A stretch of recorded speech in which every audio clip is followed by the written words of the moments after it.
Buenos días, les saluda su amigo y anfitrión Javier Martín. Este es su canal Tao y Economía. El tema de hoy es bastante apasionante. Es el por qué digo que la democracia y el libre mercado crearon el Bitcoin. Y esta es la historia y comenzamos de una vez. Nos vamos a apoyar hoy con bastantes gráficos, más que gráficos, el conocimiento. Lo he esquematizado en los últimos días para poder transferírselo a ustedes de la manera más fácil y simple posible, de manera tal que también puedan ir parando el video e ir viendo paso por paso cada uno de los conceptos aquí esbozados en espera de que les sirva para subsiguientes investigaciones a cada uno de ustedes que esté interesado en avanzar en este tema tan apasionante. El primer concepto que vamos a cubrir es que la institución del mercado se consolida no con el trueque, sino con el crédito comercial. Esto es importante hacerlo ver. El trueque es muy limitante, es cierto que es una de las primeras formas de intercambio de bienes y servicios, pero no es lo que consolida al mercado. Quien consolida al mercado es el crédito comercial, es decir, el productor le da el crédito, su cosecha, al comerciante que va y viene y trae un poco de efectivo. En aquel entonces dinero significaba oro y plata, y también algunos productos que sí, de hecho, hacía trueque con este productor. El segundo concepto que aparece la institución del dinero en la forma de oro y plata hace 5.000 años o más. No hay mucho que explicar en este sentido. Aparecen las letras de cambio otorgadas por los judíos comerciantes de oro y los caballeros templarios, estadio protobancario durante la antigüedad y temprana edad media. Estas letras de cambio eran respaldadas por oro, y es este el nacimiento del patrón oro en Occidente, ya que en Oriente había letras de cambio desde el siglo VII. Esto es importante ver cómo es que nace la costumbre de utilizar el oro y la plata como verdadero dinero, tendencia que al día de hoy es muy clara y manifiesta, que está regresando, está retomando su poder en nuestra sociedad. Entonces vemos que aparecen las letras de cambio por una sencilla razón: es que no es sencillo, no es prudente, es bastante riesgoso andar trasladando oro de un lado a otro. Lo podían asaltar a uno y uno perdía todo su capital en un santiamén. En el siglo XIX aparecen los primeros billetes bancarios, y a finales del siglo se produce el retiro de la plata como dinero para la instauración de billetes bancarios, dinero fiduciario o fiat, con el Coinage Act. Este es el inicio de la confiscación de la riqueza del pueblo por parte de los bancos, que hasta hoy perdura. A mediados de los años 50 aparecen las primeras tarjetas de crédito. Pasamos a la siguiente gráfica. Las distintas formas de dinero. El uso de oro como dinero se pierde en los albores de la historia. El oro cumple con todas las características con las que debe contar un material para fungir como dinero, no así los billetes bancarios. El paso del uso de metales preciosos a letras de cambio o billetes bancarios como dinero por parte de la población tarda como unos 300 años en implementarse, ya que las personas se resisten a la idea de que el papel es mejor que el oro. Aquí es lógico lo que ocurre. Durante varios miles de años se había utilizado el oro y la plata como dinero, y de la noche a la mañana nos salen con que un papel representa ese oro y esa plata. Por supuesto que eso produjo desconfianza y tardó más o menos 300 años para que las personas lo fueran aceptando e incorporando completamente. Volvemos a decir que a mediados de los años 50 aparecen las primeras tarjetas de crédito, y ahora sí mencionamos que el paso del uso de billetes bancarios a tarjetas de crédito y débito, es decir, dinero plástico, tarda como 30 años. Vemos otra vez una reacción adversa de la población, que es esto de que me dan una tarjeta, no veo los billetes, yo quiero billetes. Pues bien, esta reticencia a utilizar billetes tardó más o menos unos 30 años y bueno, en el 2009 aparece el Bitcoin. Se estima que la implementación de esta nueva forma de dinero tarde 12 años, de los cuales ya pasaron 8. Vamos a la siguiente gráfica. El título: Estado, democracia y libre mercado. La cacareada democracia, el poder del pueblo para el pueblo. Vamos a diseccionar bien este concepto. La democracia se fundamenta en el libre mercado. Esto es sencillo, no hay mucho que explicar. La democracia consolida el concepto de Estado. Perfecto. Lo que viene después es el inicio del problema. El Estado se convierte en una clase privilegiada que vive a costas del ciudadano. El aparato estatal aumenta su capacidad represora y la ejerce contra el pueblo para hacer prevalecer el establecimiento, en detrimento del significado mismo de la democracia, que es el poder del pueblo para el pueblo.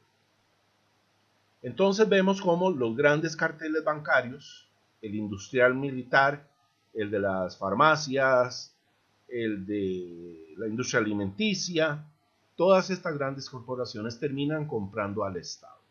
Esto no es imaginario. Hay hartas evidencias. A través de esta exposición vamos a ir viendo algunas importantes, no todas, son demasiadas. Podemos decir, sí, reforzando esta tesis, que tras la crisis del ahorro y préstamo de los años 80 y 90, los bancos cambiaron las leyes para nunca más ir a la cárcel, y prueba de ello es que la debacle del 2008 no produjo un solo sentenciado a la cárcel. El cartel bancario gobierna, dice la siguiente lámina. Nos vemos cómo Bill Clinton deroga la ley Glass-Steagall que había sido impuesta tras la Gran Depresión de los años 30. Esta separaba la banca de ahorro de la inversión, prohibiendo que los banqueros inescrupulosos apostaran al casino de la bolsa con el dinero de los ahorrantes. A partir de ese momento, el ciclo de las burbujas que se inflan y explotan se intensifica. Podemos mencionar que 7 directores de bancos centrales, me refiero a la Reserva Federal, me refiero al Banco Central Europeo y otro par más, 7 de los directores de estos bancos centrales trabajaron antes o después de su gestión como directores de bancos centrales para Goldman Sachs. Entonces vemos este concubinato escandaloso entre los bancos centrales y los mayores bancos privados. Tras la debacle del 2008, la debacle subprime, aquella que nadie veía venir, pero que Peter Schiff venía anunciando y todos se reían de él.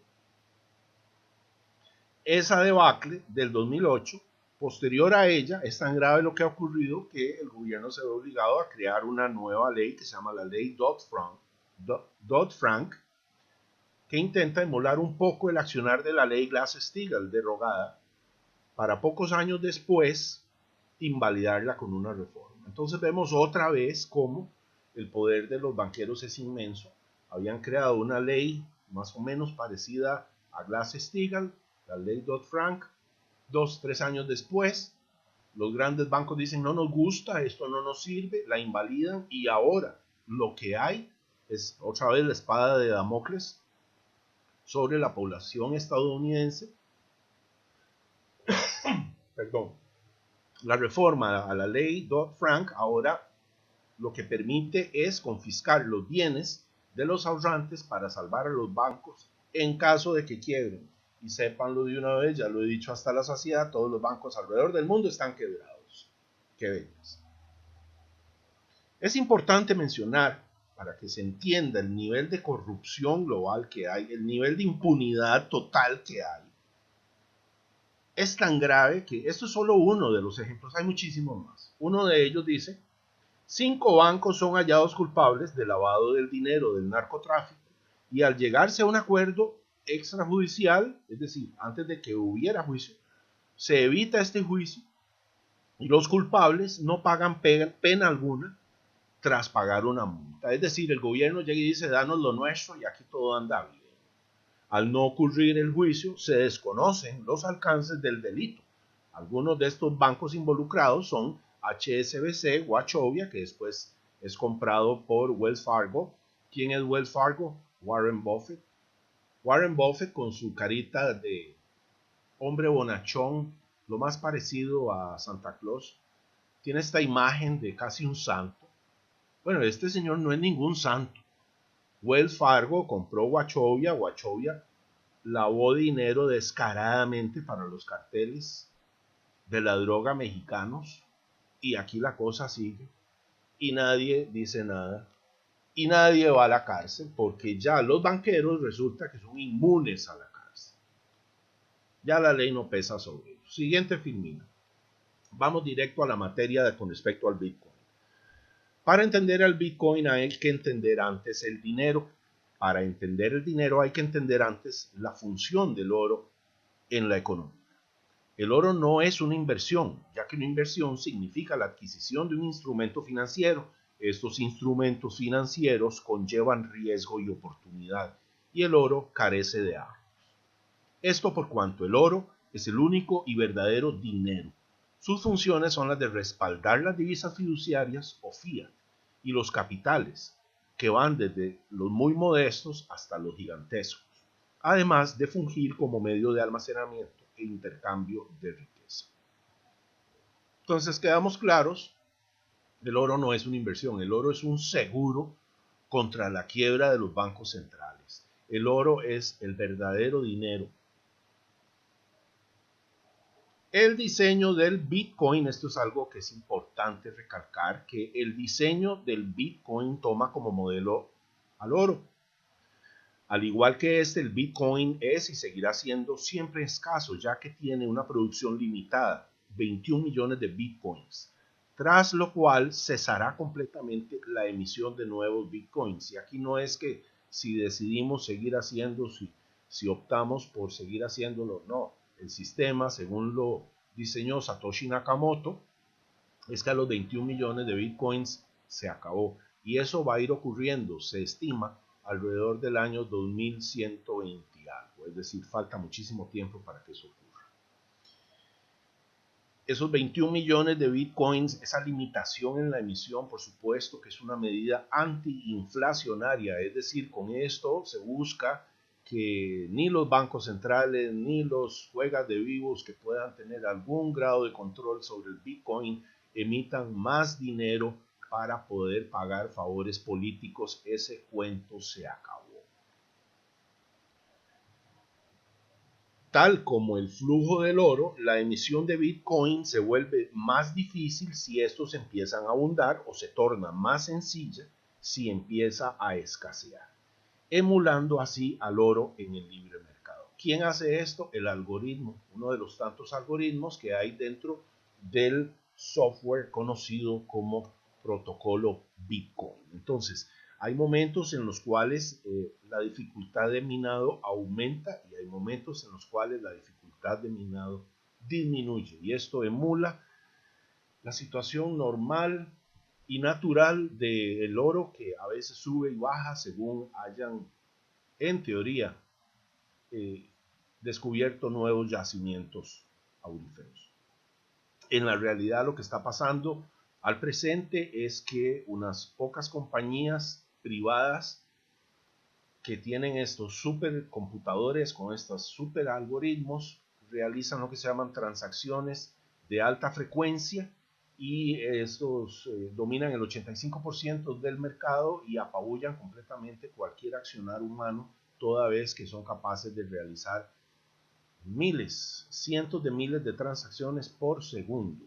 Entonces, con el Bitcoin y con este algoritmo que garantiza un ascenso en la dificultad o una disminución en la dificultad de minado del Bitcoin, estamos en una posición muchísimo más realista con respecto a lo que mercado libre significa y no este adefesio, esta putrefacción de sistema totalmente intervenido por los bancos centrales de los países más importantes a niveles que distorsionan tanto que nos han llevado al presente. En el presente, el mercado ha perdido completamente la capacidad de descubrimiento de precios. Es decir, el mercado está completamente enfermo y necesita una purga, necesita vomitar toda esta putrefacción que los bancos centrales le han puesto, y es lo que no le están permitiendo. La depresión económica, la recesión y posterior depresión económica son la cura del problema. ¿Okay? Es por tanto lógico llegar a la conclusión de que en la actualidad el Bitcoin ha tomado el rol del oro. Esto es muy importante, sobre todo al observarse que el cartel bancario internacional ha venido manipulando el precio del oro a la baja por medio de las transacciones de alta frecuencia, específicamente desde el año 2011. Esto es muy importante porque si usted quiere entender el Bitcoin, si usted quiere tener alguna capacidad de pronóstico de cuál es el precio a mediano y largo plazo, lo que tiene que hacer es entender la función del oro dentro de la economía. Entenderla bien y entonces observar el comportamiento del Bitcoin, y va a ver que es muy claro que el Bitcoin está fungiendo hoy la función del oro, que no se la permiten al oro debido a las transacciones de alta frecuencia. En la siguiente vemos ya un tema bastante más interesante, por lo menos más dinámico. Vamos a ver conceptos de centralización versus descentralización. Lo primero que hay que entender es que hasta el día de hoy nosotros hemos vivido en un mundo centralizado. El gobierno es centralizado. Facebook es una base de datos centralizada. Toda nuestra interacción con el gobierno, es decir, si solicitamos un acta de nacimiento, un acta de defunción, un estado civil, si solicitamos una cédula, si solicitamos algún pasaporte, toda esta información permanece en bases de datos centralizadas que pertenecen al gobierno, y que de ahí estamos siempre recabando esta información necesaria, al igual los bancos. Todo el paradigma social que hemos venido llevando hasta el momento es un paradigma centralizado. Ahora, con la tecnología del blockchain, la tecnología de la cadena de bloques, nos encontramos con un nuevo paradigma que es la descentralización de la información. Contrario a lo que mencioné antes, entonces no hay una base de datos centrada en una compañía llamada Facebook, cuyo dueño Mark Zuckerberg en cualquier momento, si se le antoja, puede nada más cerrarnos la llave e impedir que sigamos utilizando la base de datos conocida como Facebook. En una descentralización, y aquí tenemos ya el gráfico con algunos conceptos, ocurre exactamente lo contrario. La información está en bases de datos distribuidas, sincronizadas asimétricamente. No se preocupen si no comprenden, yo tampoco lo entiendo, pero suena muy bonito. La distribución es entonces equitativa, no simétrica, de forma tal que nadie posee toda la información, o mejor dicho, todos poseen toda la información en una copia. Entonces los hackers llegan y los atacan a estas bases de datos descentralizadas y no pueden hacerles daño. Pero vamos mejor esquematizando. Tomemos la columna de la izquierda, centralización nos conduce al Estado. Perdón, el Estado, como lo conocemos hoy, nos conduce a un sistema bancario de reserva fraccionaria que produce dinero nacido del aire y que por ende produce una expansión crediticia que infla burbujas económicas que luego explotan.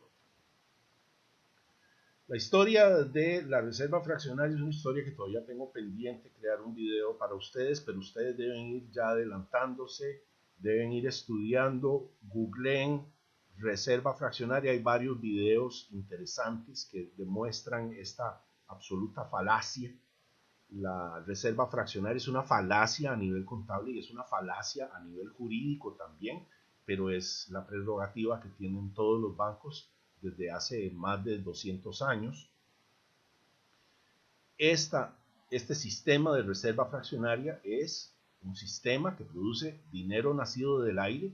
Los bancos producen dinero nacido del aire toda vez que generan, que otorgan préstamos.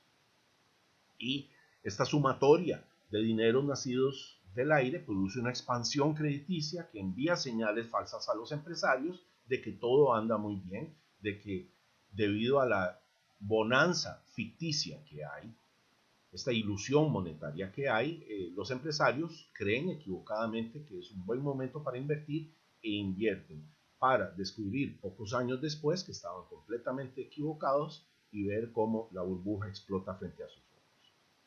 Continúa el esquema con pérdida de la capacidad de descubrimiento de precios del mercado debido a la intervención de la banca central. Entonces ya vemos otro concepto más. Esta constante intervención de los bancos produce la muerte de la capacidad de descubrimiento de precios. Vamos a explicarnos un poco mejor. Nunca nadie entiende realmente cuál será el precio de venta de su producto hasta que no llegue al mercado. Ponemos el ejemplo de un humilde agricultor o un intermediario de productos agrícolas que llega con su vehículo y lo que trae son naranjas y cree que las naranjas las va a colocar a un precio, pero es hasta que llega al mercado que descubre que estaba equivocado, que el precio es mucho más alto o un poco más alto o mucho más bajo o un poquito más bajo. Esa independencia, ese orden espontáneo del mercado es inexplicable. Nada más se puede abordar desde una óptica de que el mercado es un sistema complejo y que como tal tiene una gobernanza muy difícil de entender. Caso parecido es el clima. Todavía nadie lo entiende, todavía nadie es capaz de decirnos cuál va a ser el precio de un activo determinado dentro de un año. Eso es imposible saberlo, como es imposible saber cuáles son los huracanes y cómo van a afectar dentro de un año. Ni siquiera dentro de un mes o dentro de una semana. ¿Okay? Entonces volvemos al esquema. Esta centralización del Estado y del mercado y el absurdo intento del Estado por gobernar el mercado produce estas enfermedades dentro del mercado. Y otra característica de la centralización de un Estado es que el gobierno siempre pide más. El gobierno promete soluciones, luego no las cumple, luego la ciudadanía se lo reclama, entonces el Estado llega y dice es que necesitamos más dinero. Y tal y como dice el maestro Jesús Huerta de Soto, jamás un ministro aparecerá en tele diciendo, mire, hemos descubierto que la razón por la cual creamos este ministerio ya no es necesaria porque resolvimos el problema o porque el problema se transformó y ahora dejó de ser este problema y se convirtió en otro, o en fin, hicimos una gestión tan maravillosa que ya no hace falta. Ningún ministro nunca dirá, hemos decidido cerrar este ministerio. No, muy al contrario, dicen, no hemos resuelto porque necesitamos más empleados públicos, más presupuesto para seguir gastando como clase privilegiada que somos. Toda esta centralización del Estado produce lo que ya estamos hartos de ver, una corrupción galopante, un deterioro económico espantoso, pero visto a la luz de la tecnicidad, visto a la luz del análisis, si se quiere, matemático, entonces tenemos el sobrepaso, dice el esquema, pongámosle atención ahora al esquema, dice sobrepaso del límite de crecimiento natural tras el cual la tasa de crecimiento baja conforme aumenta la demanda de insumos hasta paralizarse y entrar en la fase de transición violenta al colapso, según la teoría de los sistemas complejos de Mandelbrot. Mandelbrot es muy conocido por dos otros aspectos importantísimos. Mandelbrot es el descubridor de la geometría fractal, a partir de la cual el mundo cambia completamente. Por si quieren revisar los trabajos que ha hecho Mandelbrot. Y otra de las participaciones importantes de Mandelbrot es que es coautor en la teoría del caos, teoría que ha estado muy en boga durante las últimas décadas.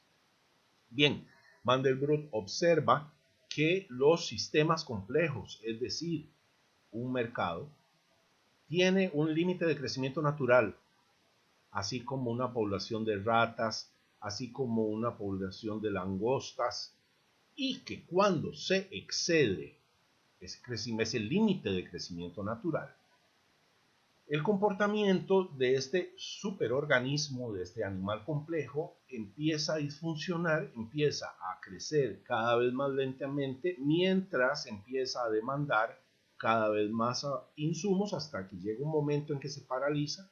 No hay energía suficiente en el mundo que pueda continuar con este proceso, llámese una ola marina, también es un sistema complejo, y entonces entra en la fase de transición, en la cual la ola marina, en la cual la población de ratas, la población de langostas o la avalancha entra en la fase de transición y colapsa.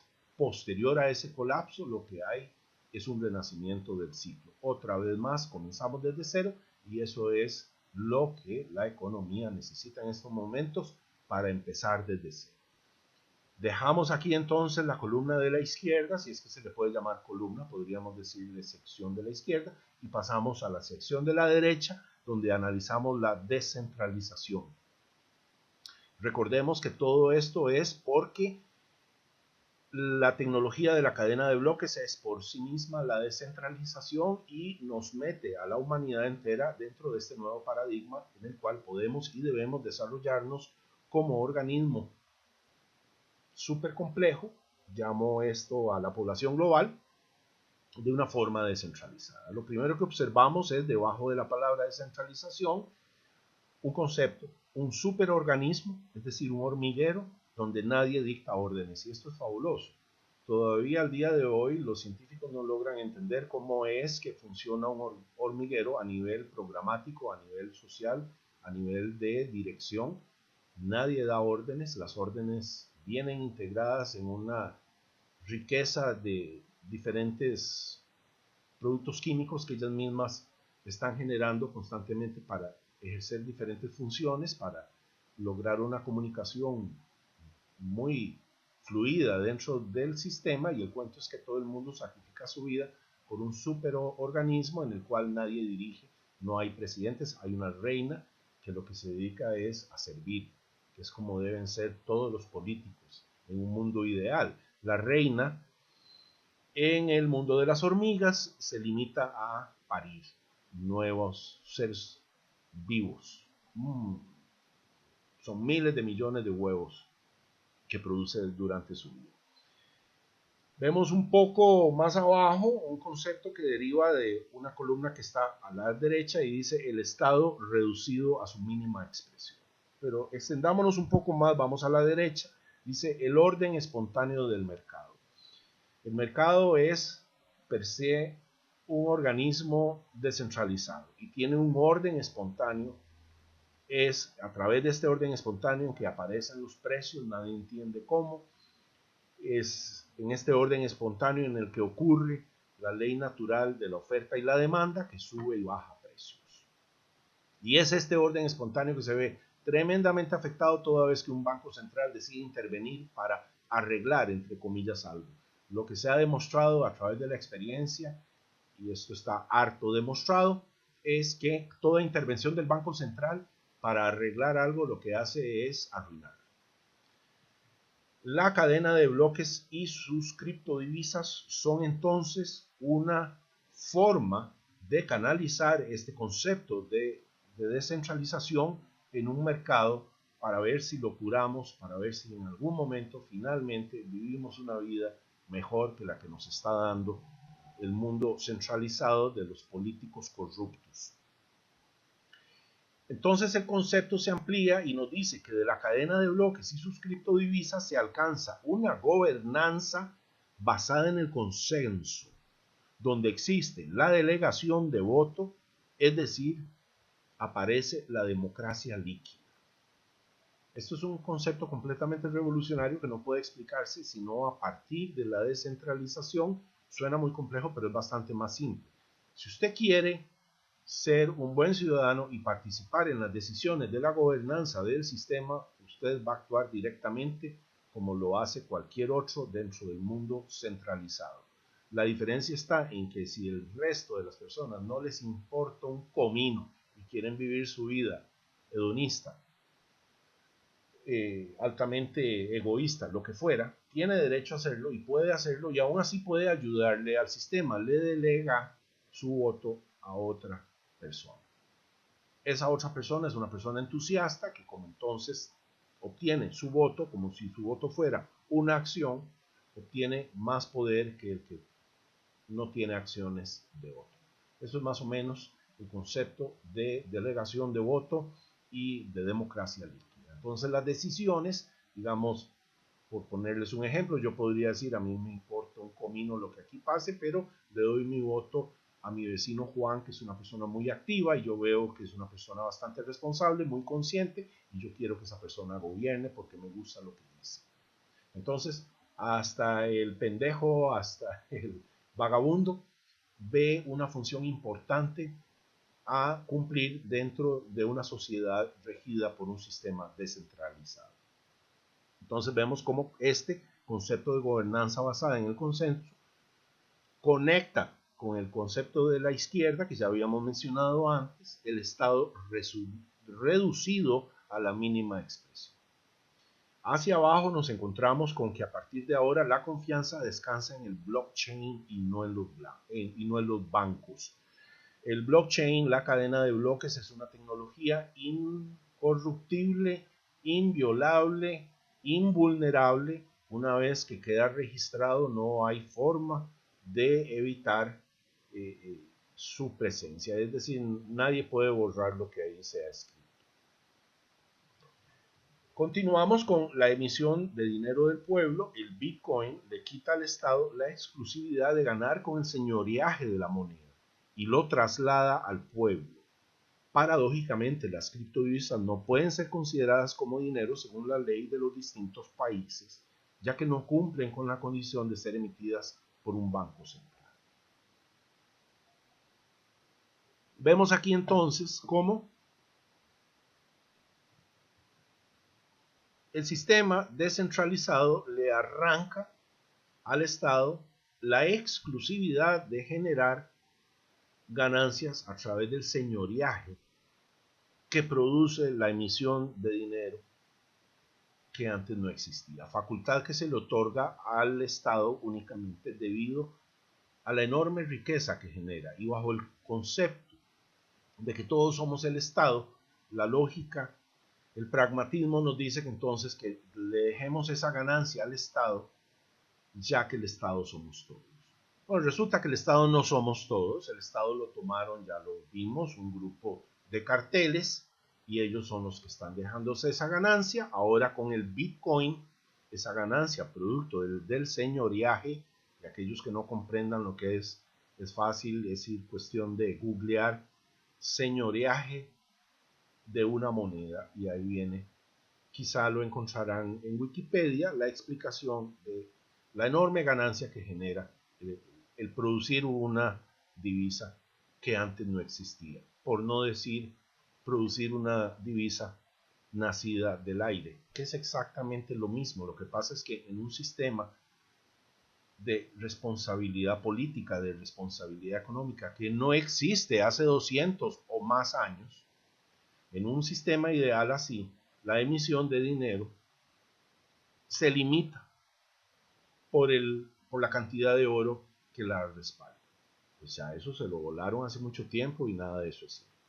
Y por último debemos mencionar, esto es muy importante, que la descentralización conduce a los contratos inteligentes, materia que deben ir revisando porque es de lo más asombroso que nos trae la revolución de la tecnología del blockchain. Un contrato inteligente es un contrato como lo conocemos entre dos partes, un contrato de compraventa o venta de servicios o lo que fuera. Lo que pasa es que una vez estipulado y una vez acordado, se echa a andar en la cadena de bloques y no hay cómo detenerlo. Y permanecerá ahí por el resto de la vida. Y tiene la suficiente independencia y autonomía para emitir pagos secuenciales ad perpetuum o no. Y entonces es muy interesante porque reduce los costos y nos evita el uso de tantos abogados que ahora pasan a ser innecesarios, y eso de alguna forma también es bueno porque creo que hemos ya abusado de muchísimos abogados que de lo único que viven es de los pleitos entre los seres humanos. En la siguiente vista encontramos dos conceptos de dinero digital. Bitcoin es tan dinero digital como dinero digital es el de las tarjetas de crédito. Lo que pasa es que igual al correr en una base de datos centralizadas y la otra en una base de datos descentralizadas, pues encontramos estas enormes diferencias. Por ejemplo, la tecnología de las tarjetas de crédito es obsoleta, tiene 60 años de antigüedad y lo último bueno que hicieron fue implementar cajeros automáticos hace más o menos 20 años. En cambio, por el otro lado, encontramos la tecnología de las bases de datos descentralizadas del Bitcoin, que son invulnerables a los ataques de hackers, son autónomas, por tanto las gobierna el software y la matemática. Los bancos centrales con este sistema no pueden emitir Bitcoin nacido del aire. La confianza antes depositada en los bancos ahora descansa sobre la matemática y la encriptación.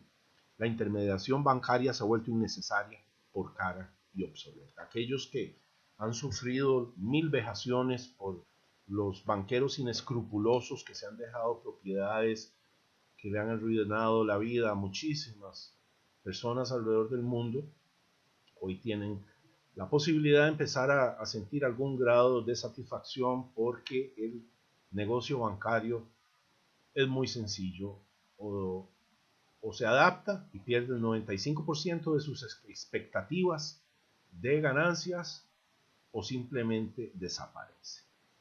Conclusión, en la siguiente gráfica, concluimos con que la democracia y el libre mercado son atacados por el corporativismo y los bancos. El clímax de este proceso ocurre en el 2008 cuando salvan a 4 bancos privados y 2 corporaciones con dinero del pueblo bajo la ley TARP, en el argumento de que eran demasiado grandes para dejarlos caer, destruyendo la base misma del libre mercado y la democracia. Seamos muy claros.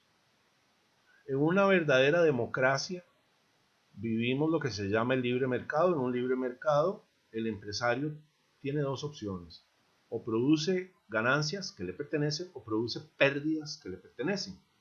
Pero en un estado donde las ganancias son del empresario, pero las pérdidas son del pueblo, eso no es capitalismo. Y ahí es donde la gente se equivoca. La gente cree, por lo que estoy diciendo, dicen que soy comunista, que soy de izquierda, que tengo un sentimiento antiamericano. Nada más lejos de la verdad. Yo no soy comunista, yo soy un capitalista. No solo soy un capitalista, soy un anarquista de la propiedad privada, también conocidos como anarcocapitalistas y también conocidos como libertarios.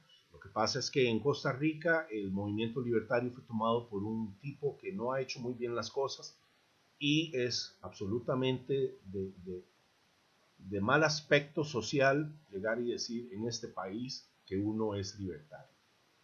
Es decir, libertario en Costa Rica es sinónimo de corrupto. Por tanto, yo no me gusta definirme como libertario para el ambiente costarricense. Prefiero utilizar el término anarquista de la propiedad privada. ¿Qué es el anarquismo? El anarquismo cree que el Estado es innecesario, que el Estado tiene que ser reducido a su mínima expresión. El anarquista cree que debe haber una madurez social, una madurez política tal que el individuo se autogobierna y el Estado funge en aquellas funciones indispensables para vivir en sociedad, como el registro de nacimiento, el registro de funciones y otras cosas sumamente básicas. Todo lo demás tiene que ser implementado por los seres humanos a través de las empresas privadas, con los cuales se logra ganancias y se genera empleo.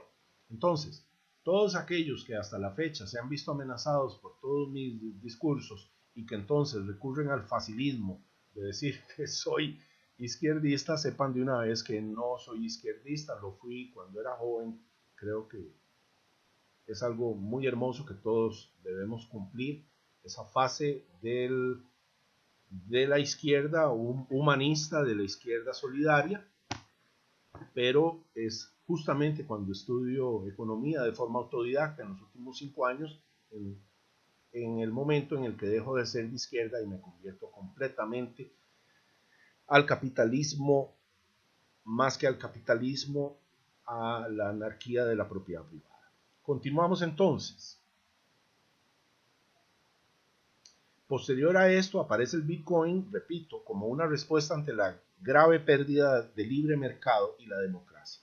Conforme el pueblo va sufriendo la grave crisis económica que la prensa oculta, va adoptando el Bitcoin como única forma de preservar algo de su patrimonio y libertad. Aquí es donde queda muy claro que el Bitcoin es una respuesta que el mismo mercado da. No en balde, Satoshi Nakamoto, que fue quien inventó el Bitcoin, desaparece porque lo que busca es promover la descentralización y no promover la centralización a través de lo que sería aparecer él con su imagen centralista del poder.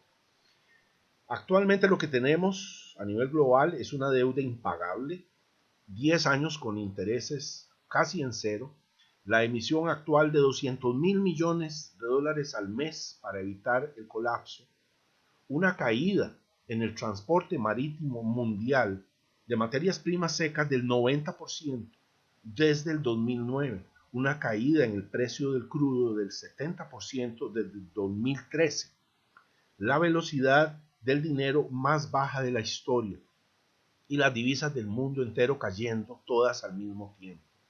Además del precio de los metales preciosos a la baja durante 6 años por medio de los algoritmos de transacciones de alta frecuencia.